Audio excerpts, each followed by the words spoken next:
علم طریقت میں بھی باکمال ہوگا. اسی لیے نسبت سے جوڑا، وہ بھی طریقت کی نسبت سے، سلسلے کی نسبت سے جوڑا. اس لیے فرمایا غلام رفاعی، یہ نہیں فرمایا غلام سعید الدین رکھنا.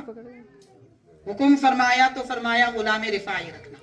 اور یہاں سے پھر یہ بھی یہ معلوم ہوا کہ غلام نسبت غلامیت کی ہونی چاہیے، غلامیت کی نسبت ہونی چاہیے. صحابہ کرام بھی حبیب پاک صلی اللہ علیہ وسلم کے دربار میں اپنی غلامی کی نسبت جوڑتے تھے. سبحان اللہ. تو غلامی کی نسبت کام آنے والی ہے. یہ بھی سبق حضرت نے ہم کو دیا. اور حاضرین کرام، جب کوئی بات اللہ کے دربار میں پیش کرنا ہے، رب سے کچھ مطالبے کرنا ہے، تو سب سے بہترین جگہ مسجد ہے. اسی لیے حضرت کے والد گرامی نے مسجد کا انتخاب فرمایا. پھر مسجد کا انتخاب بھی ایسا فرمایا کہ وہ مسجد جو آستانے میں ہو، کہ مسجد مسجد ہوتی ہے، اللہ کا گھر ہے، اس میں کوئی شک نہیں ہے، لیکن جو مسجد آستانے کی ہو وہ دوسری مسجد سے بہتر ہے، اور مسجدوں سے وہ برتر ہے.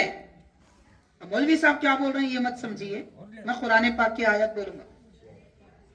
اللہ تبارک و تعالیٰ نے اصحاب کہف کا ذکر فرمایا، اصحاب کہف کا ذکر فرمایا. تو اصحاب کہف جس جگہ آرام فرما تھے وہاں پر مسجد بنانا طے ہوا.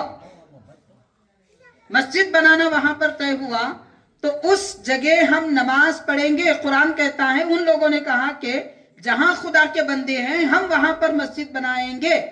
تو پتا چلا بزرگوں کے آستانوں کے قریب مسجد جو ہوتی ہے وہ فضیلت والی ہوتی ہے. دوسری مسجدوں سے بڑھ کر فضیلت اس مسجد میں نماز پڑھنے کی. سبحان اللہ. سبحان اللہ. سوائے جامع مسجد کے، جامع مسجد کا تقدس شریعت سے، سوائے جامع مسجد کے باقی ساری مسجدوں سے بہتر آستانے کی مسجد ہے. خیر، تو حاضرین کرام، حضرت سیدنا رفیع الدین قندھاری رحمۃ اللہ علیہ کے اب کچھ اور باتیں تھوڑی بہت عرض کروں گا، وقت ہمارا طویل ہوتے جا رہا ہے. حضرت کی تواضعانہ شان، انکساری کی کیفیت، ایسی باکمال شخصیت، مگر تواضع کیسی. آپ کے شیخ طریقت حضرت نائب رسول علیہ رحمت و رضوان کا جب وصال ہوا، آپ کو خبر ملی، اس وقت آپ شہر قندھار میں تھے، تو اپنے شیخ طریقت کی زیارت کے لیے تشریف لے گئے. مزار انور جب بن چکا تھا تو زیارت کرنے کے بعد چند دن وہاں پر آپ کا قیام ہوا، اور اس قیام کے دوران حضرت اماں جان صاحبہ، پوری دنیا جن کو نائب رسول کے اہلیہ محترمہ پیرانی ماں کو اماں جان صاحبہ کے نام سے جانتی ہے، تو حضرت اماں جان صاحبہ رحمۃ اللہ علیہ نے فرمایا کہ حضرت کی نیابت اور ان کے سلسلے و طریقے کو چلانے کے لیے یہاں پر کوئی نہیں ہے، چونکہ ان کو اولاد نہیں تھی حضرت، تو اس لیے آپ یہاں پر قیام فرمائیے اور حضرت کا طریقہ جاری کریے. تو حضرت رفیع الدین قندھاری رحمۃ اللہ علیہ عرض کرتے ہیں، میں اس قابل نہیں ہوں کہ حضرت کی مسند پر بیٹھ سکوں، مطلب وہ کام کر سکوں، میں اس قابل نہیں ہوں. جبکہ حاضرین، قابل کیسے ہے میں آپ کو اور ایک واقعے سے بتاؤں گا، کتنا کمال تھا، کیا قابلیت تھی. اور اس کے ساتھ ایک بات یاد آ رہی ہے تو میں عرض کروں گا، پھر وہ بات کنٹینیو کروں گا. حاضرین، بہت کم ایسے سلسلے ہیں جن میں سلوک اور تربیت پر کتابیں لکھی گئی، بہت کم سلسلے سلوک پر کتابیں لکھی گئی ہے. ایک حضرت محدث اکن عبداللہ شاہ نقشبندی رحمۃ اللہ علیہ، آپ اپنے مریدین کو سلوک طے کرانے کے لیے سلوک مجددیہ نامی کتاب لکھی. اور دوسرے حضرت حاجی امداد اللہ مہاجر مکی رحمۃ اللہ علیہ، آپ نے بھی مریدین کو سلوک طے کرانے کے لیے چاروں سلاسل کے سلوک کے طریقے لکھے. اور حضرت شیخ العربی والعجم حاجی الحرمین حضرت رفیع الدین قندھاری رحمۃ اللہ علیہ، آپ نے اپنے سلسلے اور مرید کو سلوک طے کرانے کے لیے تقریباً 3 یا 4 کتابیں آپ نے لکھی، اور تقریباً 6 سلسلے کے سلوک کے طریقے آپ نے اس میں بیان فرمائے.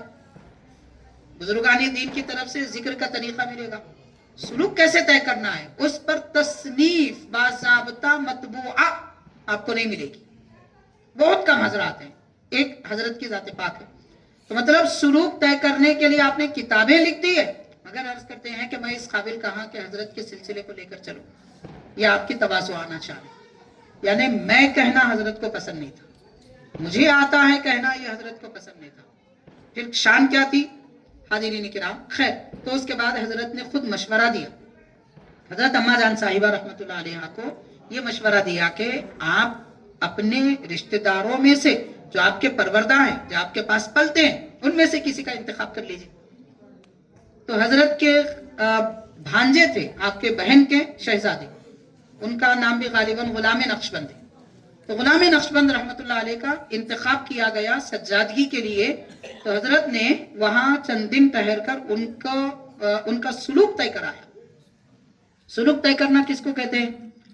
دنیا میں پل صراط پر چلنے کو سلوک طے کرنا کہتے ہیں. اگر کوئی یہ دیکھنا چاہتا ہے آخرت میں پل صراط کیسا ہوتا ہے، دنیا میں دیکھنا چاہتا ہے، تو سلوک طے کرے. یہ آسان بات نہیں ہے. اور 40 سال یا 60 سال کے بعد، 40 سے 60 سال کی عمر آخری حد ہے، اس کے بعد کوئی سلوک نہیں طے کر سکتا. فیض مل سکتا ہے، روحانیت مل سکتی ہے، مگر سلوک نہیں طے کر سکتا. کیا فرق ہے روحانیت ملنے میں، فیض ملنے میں، سلوک طے کرنے میں؟ اس کو سمجھنے کے لیے میں عرض کرنا چاہوں گا، میرے پیر طریقت حضرت رئیس المفسرین علامہ طاہر رضوی رحمۃ اللہ علیہ فرماتے تھے کہ میاں، بزرگوں کی جو لوگ زیارت کرتے ہیں، کہ ان زیارت کرنے والے لوگ کئی قسم کے ہوتے ہیں. چند وہ لوگ ہوتے ہیں جو صرف بزرگ کے مزار پہ جاتے ہیں تو ان کے مزار کو دیکھتے ہیں، غلاف کو دیکھتے ہیں، فاتحہ پڑھ لیتے ہیں، واپس ہو جاتے ہیں. دوسرا درجہ ان لوگوں کا ہوتا ہے جو مزار کے اندر صاحب مزار کو دیکھتے ہیں. اور تیسرا درجہ ان کا ہوتا ہے جو صاحب مزار کے قلب کی نورانیت کا جلوہ دیکھتے ہیں. اور چوتھا ان کا درجہ ہوتا ہے جو صاحب مزار کے قلب کی نورانیت میں جلوہ خداوندی کا دیدار کرتے ہیں. تو فرماتے ہیں کہ تم ایسے بنو جو مزار کو بھی دیکھے، صاحب مزار کو بھی دیکھے، ان کے قلب کی نورانیت کو بھی دیکھے، نورانیت میں بھی جلوہ خدا کو دیکھے. تو جن کا سلوک طے ہوتا ہے وہ ان منزلوں سے گزرتے ہیں. جن کا سلوک طے نہیں ہوتا وہ صرف محسوس کر سکتے ہیں، صرف محسوس کر سکتے ہیں. آستانے پر گئے، بڑا قلب کو سکون ملا، قرآن مجید پڑھے تو دل کی کیفیت بدل گئی. یہ احساسات ہے، مشاہدہ نہیں ہے، دیکھنا نہیں ہوتا. دیکھتے وہی ہیں جن کی دل کی آنکھ کھلتی ہے، اور دل کی آنکھ سلوک سے کھلتی ہے. اب اگر کوئی ہم دیکھنا چاہتے ہیں اس وقت کہاں ہے وہ سلوک، کون طے کی ہے؟ اللہ عالم، اللہ کے رسول جانے، اللہ جانے، ہم کو نہیں معلوم. سلوک کون طے کیے نہیں معلوم، ہم کو تو نہیں معلوم. حاضرین کرام، مگر ایک بات لکھی حضرت محدث دکن عبداللہ شاہ رحمۃ اللہ علیہ نے، اگر کوئی سلوک طے کرانے کے لیے کسی کو پیر کامل نہ ملے، یہ پیر کا زمانہ تو ہے مگر پیر کامل نہیں معلوم، اللہ عالم، ہم انکار نہیں کر رہے، ہم انکار نہیں کر رہے، مگر نہیں دیکھے، نہیں سنے. پیر ملیں گے، پرہیزگار ملیں گے، متقی ملیں گے، درجے کے لوگ ملیں گے، علم والے ملیں گے، بصیرت والے ملیں گے، مگر پیر کامل جس کو کہتے ہیں کیا ہے پتہ نہیں. حاضرین کرام، اگر کسی کو پیر کامل نہ ملے جو اسے سلوک طے کرائے تو اسے کثرت سے درود شریف پڑھنا چاہیے کہ درود پاک اسے سلوک طے کراتا ہے. کتنا بڑا سہارا ہے درود شریف، آپ غور کیجئے، کتنا بڑا سہارا ہے کہ شیخ طریقت کامل نہ ملنے کے زمانے میں بھی درود شیخ طریقت پیر کامل کا کام کرتا ہے. تو حضرت رفیع الدین قندھاری رحمۃ اللہ علیہ نے حضرت غلام نقشبند رحمۃ اللہ علیہ جو نائب رسول رحمۃ اللہ علیہ کے سب سے پہلے سجادہ نشین ہیں، ان کو سلوک طے کرایا، ان کو مسند پر بٹھا کے پھر اپنے علاقے میں تشریف لائے. تو یہ علمی کمال. اور ایک بزرگ ہے حضرت ابو سعید والا رحمۃ اللہ علیہ، بحر رحمت جن کی کتاب ہے ماشاءاللہ، لاجواب بہترین کتاب.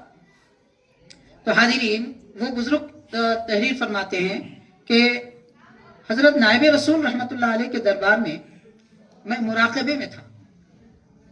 مراقبہ کس کو کہتے ہیں یہ سمجھنا آپ چاہتے ہیں تو میں ایک شیخ الاسلام بانی جامع رحمۃ اللہ علیہ کی مثال دینا چاہوں گا، کیونکہ الفاظ ہے بھائی، الفاظ نہیں معلوم ہوتے، ڈاکٹر کی باتیں ہم کو نہیں معلوم ہوتی، وکیل کے کوڈ ورڈ عام لوگوں کو نہیں معلوم ہوتے. مراقبہ اولیاء کرام کی ایک اصطلاح، اس کو آسانی سے آپ سمجھنا چاہیں تو حضرت بانی جامع نظامی رحمۃ اللہ علیہ نے لکھا